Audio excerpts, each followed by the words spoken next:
7. प्रज्ञा, न्याय आणि सत्संगती. बुद्धिवान व्हा, न्यायी व्हा आणि सत्संगती धरा.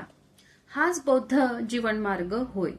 जो मनुष्य काय वर्ज्य करावे हे तुम्हाला दाखवितो, तो तुमच्या दोषाबद्दल तुम्हाला रागवतो आणि जो बुद्धिमान आहे अशा माणसाच्या मागून, ज्याप्रमाणे गुप्तधन दाखविणाऱ्या माणसामागून तुम्ही जाऊ इच्छिता त्याप्रमाणे तुम्ही जात राहा.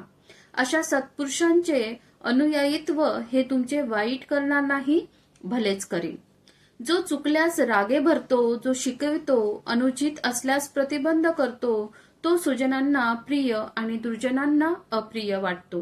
पापी आणि नीच मनुष्याची संगत करू नका. सदाचारी पुरुषाची मैत्री करा, श्रेष्ठ पुरुषांची मैत्री करा. जो धर्मामृतांचे सेवन करतो त्याचे मन गंभीर असते आणि जीवन सुखी असते. सज्जन हे श्रेष्ठ पुरुषाने उपदेशिलेल्या धर्माने आनंद पावतात. माळी कालव्यातून आपल्या इच्छेप्रमाणे पाण्याला वळण देतो. बाणाकार बाणाला नीट सरळ करतो. सुतार लाकडाच्या उंडक्याला सरळ करतो. त्याप्रमाणे शहाणे लोक स्वतःला नियमानुसार वागण्याचे वळण देतात. ज्याप्रमाणे पर्वत वाऱ्याने कंप पावत नाही, त्याप्रमाणे शहाणी माणसे निंदा अथवा स्तुतीने विचलित होत नाहीत. ज्याप्रमाणे खोल आणि निष्कंप तळे शांत दिसते, त्याप्रमाणे धम्मश्रवणानंतर शहाणी माणसे शांत गंभीर बनतात. सत्पुरुष कोणत्याही परिस्थितीत मनात सम ठेवतात. ते इच्छा तृप्तीच्या निमित्ताने बोलत नसतात. सुखाचा अनुभव होवो अथवा दुःखाचा अनुभव होवो, ते कधीही आनंदाने उन्नत झालेले किंवा निराशेने पछाडलेले दिसत नाहीत. जोपर्यंत पापाची घडी भरलेली नसते, तोपर्यंत मूर्ख माणसाला पाप हे मधासारखे गोड वाटते. परंतु जेव्हा पाप पक्क होते तेव्हा ते मूर्ख माणसाला दुःख देते. मूर्ख मनुष्याला आपण पाप कर्म करीत आहोत ह्याची जाणीव नसते, परंतु तो आगीने भाजल्याप्रमाणे दुष्कृत्याने जळत असतो. जो जागा आहे त्याला रात्र प्रदीर्घ वाटते. जो थकलेला आहे त्याला एक मैलाचा पल्ला लांबलचक वाटतो. ज्याला धर्माचे ज्ञान नाही अशा मूर्खाला जीवनही प्रदीर्घ वाटते. जीवनाचा प्रवास करणाऱ्याला स्वतःहून श्रेष्ठ किंवा स्वतःच्या योग्यतेचा पुरुष भेटला नाही तर त्याने निग्रहाने एकटेपणानेच प्रवास करावा, परंतु मूर्खाचा सहवास मात्र कधीही करू नये. ही माझी दौलत, हे माझे पुत्र, ह्या विचारानेच मूर्ख मनुष्य सारखा दुःखी होत असतो. जो स्वतःचा स्वामी नसतो तर मग स्वतःच्या दौलतीचा आणि पुत्रांचा स्वामी तो कसा होणार? मूर्ख ज्या प्रमाणात स्वतःचा मूर्खपणा ओळखतो त्या प्रमाणात तो शहाणे असतो, परंतु जो मूर्ख असून स्वतःला शहाणा समजतो त्याला खराखुरा मूर्ख जाणावे. मूर्ख मनुष्याला आयुष्यभर सत्संगती लाभली तरी ज्याप्रमाणे पळीला आमटीची चव कळत नाही, त्याप्रमाणे त्याला लाभलेल्या सत्संगतीचे मर्म तो समजत नाही.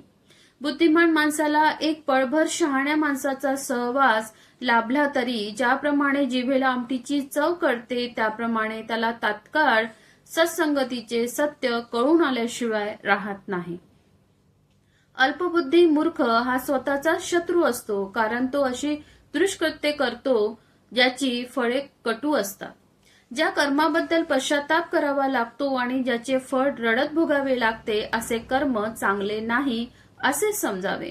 जे कर्म केले असता पश्चाताप करावा लागत नाही आणि ज्याचे फळ प्रफुल्ल मनाने व आनंदाने भोगता येते ते कर्म चांगले किंवा कुशल आहे असे समजावे.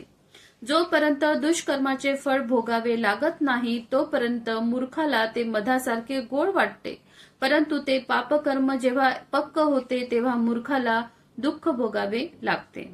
लपलेले दुष्कर्म जेव्हा उघड होते आणि ते दुःखाचे कारण होते तेव्हा ते करणाऱ्या मूर्खाच्या शुक्ल अंशाचा नाश करते. एवढेच काय तर ते त्याचा शिरच्छेदही करते. खोटी प्रसिद्धी, भिक्खूंमध्ये अग्रमान, विहारामध्ये वर्चस्व, लोकांमध्ये सन्मान मिळवण्याची हाव या गोष्टींना मूर्खाकरिता सोडून द्यावे. केस पिकले म्हणून मनुष्य सुज्ञ ठरत नाही. त्याचे केस कितीही पांढरे होत त्याला व्यर्थ म्हातारा झालेला असेच म्हणतात. जो सत्यवान, सद्गुणी, कारुणिक, संयमी, नेमस्त, शुद्धाचरणी आणि शहाणा आहे त्यालाच लोक वृद्ध समजतात. कितीही अधिक बोलणारा असला, वर्णाने कितीही सुंदर वर्णाचा असला तरीही जो मत्सरी, कृपण, अप्रामाणिक असतो तो सन्मानास पात्र ठरत नाही. ज्याच्या ठिकाणी हे सर्व दुर्गुण अजिबात नाहीत, जो घृणेपासून मुक्त आणि शहाणा असतो तो सन्माननीय असतो. जो मनुष्य एखादी गोष्ट जबरदस्तीने कोणाकडून करवून घेतो तो न्यायी नव्हे. या उलट जो कुशल आणि अकुशल यात भेद करतो, जो स्वतः पंडित असून इतरांना मार्ग दर्शवितो आणि तसे करताना जो हिंसेचा किंवा जबरदस्तीचा वापर मुळीच करत नाही, जो स्वतः धर्मरक्षक असून हिंसेऐवजी बुद्धीने आणि धर्माने मार्गदर्शन करतो त्यालाच न्यायी पुरुष म्हणतात. फार बोलतो एवढ्यावरूनच कोणीही पंडित ठरत नाही. जो क्षमाशील असतो, जो द्वेष आणि भय यांच्यापासून मुक्त असतो त्यालाच पंडित म्हणावे. फार बोलतो एवढ्यावरूनच कोणी धम्माचा आधारस्तंभ ठरत नाही. परंतु जो माणूस ज्ञान अल्प असले तरी त्याला तो आचरणात आणतो, जो धम्माची कधीही हेळसांड करीत नाही, तोच धम्माचा आधारस्तंभ म्हणजेच धम्मदर असतो. जर माणसाला कोणी दूरदर्शी, शहाणा, संयमी सहचारी भेटला तर त्याने त्याचा सहवास करावा. त्याच्याबरोबर आल्या संकटावर मात करीत आनंदाने परंतु विचारीपणाने त्याची संगत धरावी. जर माणसाला दूरदृष्टीचा, शहाणा, संयमी सोबती लाभला नाही तर त्याने जसा एखादा धैर्यवान राजा जिंकलेला प्रदेश मागे सोडून वनराजाप्रमाणे एकटाच पुढे जातो, त्याप्रमाणे त्याने आपला जीवनपथ एकट्यानेच आक्रमावा. एकांत पत्करला परंतु मूर्खाची संकत नको. माणसाने एकटेच राहावे, पाप करू नये आणि अगदी थोडक्याच इच्छा ठेवून जंगलातील गजाप्रमाणे एकटेच आपला जीवनपथ आक्रमित राहावे. प्रसंग आला आणि मित्र सुखदायक ठरतात. भोग सामग्री सुखदायक वाटते. सत्कर्म हे सुखदायक असते. मरणाची घडी जवळ आली असताना आधीच केलेले कुशल कर्म सुखदायक ठरते. सर्व दुःखाचा नाश सुखदायक असतो. जगात मातृत्व सुखकर असते, पितृत्व सुखकर असते, श्रमणत्व सुखकर असते. वार्धक्यातही टिकणारे शीलपालन सुखदायक असते. दृढतापूर्वक प्रतिष्ठित झालेली श्रद्धा सुखकारक असते. प्रज्ञेचा लाभ सुखदायक असतो. अकुशल कृत्य न करणे सुखदायक असते. मूर्खाचा सहवास दीर्घकाळपर्यंत दुःख देतो. मूर्खाची संगती शत्रूच्या संगतीप्रमाणे दुःखदायक असते. आप्तेष्टांच्या भेटीप्रमाणे सत्संगतीही सुखकर असते.